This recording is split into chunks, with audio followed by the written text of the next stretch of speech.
È una buona notizia quella che vogliamo dare oggi, e cioè che l'impianto agrivoltaico di Via d'Azeglio verrà archiviato. Il contestato impianto agrivoltaico da 11 MW previsto in via d'Azeglio a Marocco di Mogliano, Veneto, non sarà più realizzato. Dopo oltre un anno di confronti, la società proponente Alfa Toro ha deciso di non proseguire con il progetto in quell'area, ascoltando le richieste della comunità locale e dell'amministrazione. A darne notizia il sindaco Davide Bortolato. La società l'Alfa Toro, che ha un'etica imprenditoriale veramente da stimare, ha capito che aveva creato un problema sociale.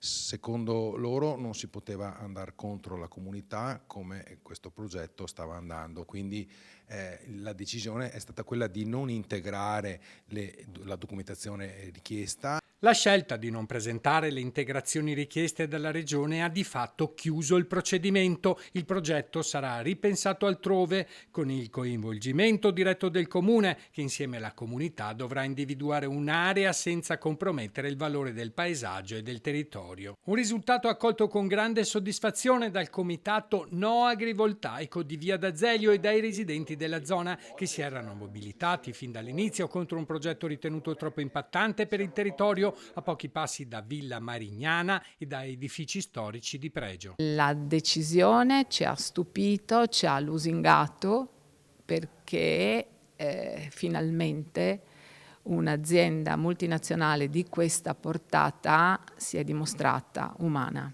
La legge regionale ora andrebbe cambiata, sostiene il comitato.